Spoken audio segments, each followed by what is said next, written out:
Bismillahirrahmanirrahim. Assalamualaikum warahmatullahi wabarakatuh. Alhamdulillah. Wassalatu wassalamu ala rasulillah Sayyidina Muhammad wa ala alihi wa sahbihi ajma'in. Bertemu lagi kita dalam program ringkas perkongsian santai Canggih Ramadan. Ramadan Karim, Allahu Akram. Untuk semua, mudah-mudahan kebaikan, kesejahteraan, ganjaran dan manfaat dalam Ramadan ini Allah Subhanahu wa taala kurniakan kepada diri kita, ahli keluarga dan semua orang-orang yang kita sayangi insya-Allah.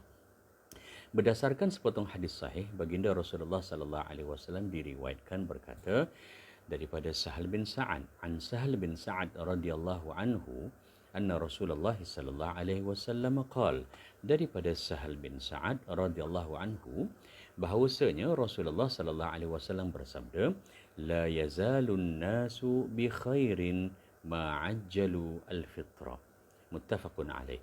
Yang bermaksud manusia itu akan sentiasa kekal berada dalam kebaikan selagi mana mereka mengamalkan satu perkara ini, iaitu bila mereka berpuasa dan masuknya tibanya waktu untuk berbuka puasa, waktu maghrib, maka mereka akan segera untuk mengutamakan berbuka puasa tanpa berlengah, tanpa bertangguh dan sebagainya.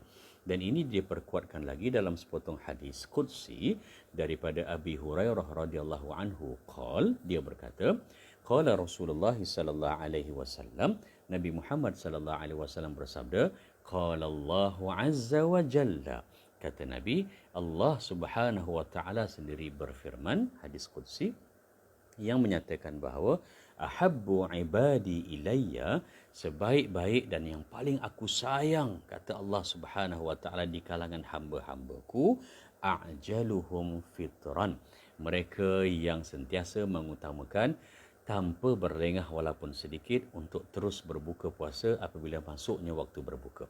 Ini menunjukkan kepada kita betapa hebatnya ibadah yang menyeronokkan, iaitu makan, berbuka puasa, minum, menghilangkan dahaga dan sebagainya. Tetapi bila dibuat berbuka puasa atau iftar ini dengan cara yang betul dan cara yang menepati sunnah, dia akan mendapat kebaikan yang terlalu banyak. Antaranya adalah akan timbul rasa dalam hati dan diri kita itu rasa gembira, rasa seronok, rasa puas hati apabila dapat melaksanakan ibadah. Dan kegembiraan ini bukan suatu yang dipaksa oleh orang lain, bukan kerana melihat orang sebelah kanan, depan, kiri kita makan, tetapi kerana ibadah yang dipanggil sebagai iftar itulah yang memberikan keberkatan sehingga menerbitkan rasa gembira dalam diri kita. Dan juga dalam hadis yang kedua itu, bila dinyatakan dalam hadis qudsi bahawa Allah Subhanahu wa taala menyatakan bahawa hamba-hambanya yang terpilih, yang dikasihi, yang disayangi ialah mereka yang mengutamakan waktu berbuka puasa dengan ibadah ini secepat yang mungkin tanpa berlengah untuk berbuka puasa. Apa pengajaran ringkas yang boleh kita ambil daripada kedua-dua hadis ini tentang ibadah mengutamakan segera berbuka puasa?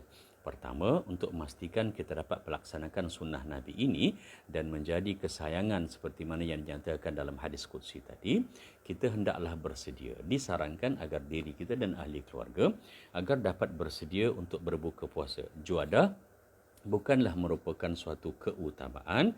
Apa yang ada di atas meja itu adalah rezeki yang Allah Subhanahu wa taala berikan kepada kita dan ahli keluarga.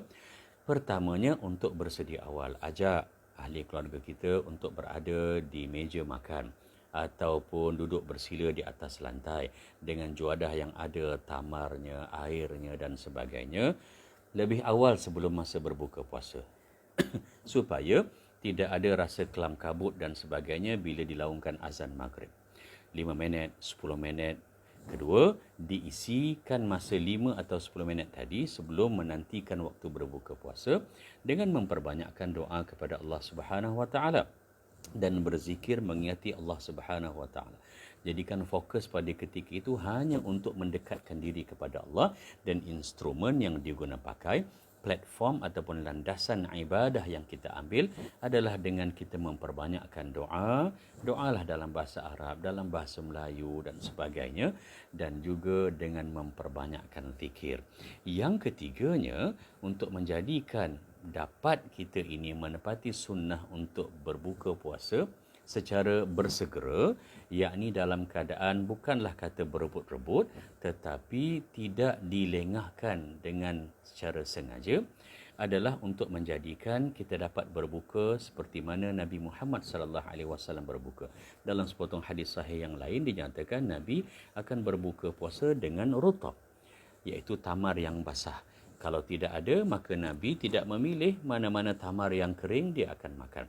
Tidak perlulah kita berkira tentang jenama mana, keluaran syarikat mana berkenaan tamar ini, dan dia berdasarkan kemampuan. Memanglah kalau kita lihat, kadang-kadang kita pun terliur juga lihat orang letakkan dan kongsikan di dalam media sosial, dia makan kurma yang namanya ajwa, kurma Nabi. Subhanallah, memang ada hadis tentang itu, tetapi harganya mungkin di luar daripada kemampuan kita.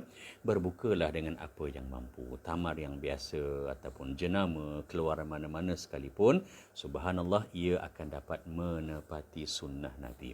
Dan kedua, berbuka juga dengan yang ringkas, yang mudah, kerana bila mudah, ya, apa yang ada pada juadah kita yang dihidang, sama ada kita makan ramai-ramai bersila di lantai ataupun duduk di meja makan, bila yang mudah ini dari sudut menunya, dia akan memudahkan juga kita dapat pahala berbuka puasa, pahala sunnah Nabi kerana segera berbuka puasa, sebab kita berbuka puasa dengan benda-benda yang simple dulu, yang mudah. Iaitu diriwayatkan juga dalam hadis Nabi, Nabi minum hasawat minal ma'. Nabi minum beberapa teguk air yang biasa. Ini menjadikan apa yang kita makan, walaupun ianya tak terbandinglah kalau kita nak bandingkan dengan orang lain punya juadah berbuka puasa hebat, kita punya iftar itu ala kadar sangat-sangat. Yang pentingnya pahala Allah Subhanahu Wa Taala berikan dan ia dikira sebagai ibadah. Ibadah iftar berbuka puasa bukan dinilai daripada sudut jumlah juadah atau menu yang dihidang di atas meja. Kalau ada, alhamdulillah, itu rezeki Allah bagi. Tetapi yang penting adalah iftar yang diberkati dan berpahala ialah iftar yang menepati sunnah. InsyaAllah sama-sama kita pertingkatkan kualiti berbuka puasa kita, bukan dengan menu semata-mata ataupun jenis juadah, tapi dengan cara seperti mana yang Nabi SAW telah pun tunjukkan dan laksanakan. Dan dalam masa yang sama kita pertingkatkan kualiti persembahan ibadah Ramadan kita, insyaAllah. Kualiti lahir daripada rasa kasih. Kita jumpa lagi. Assalamualaikum warahmatullahi wabarakatuh.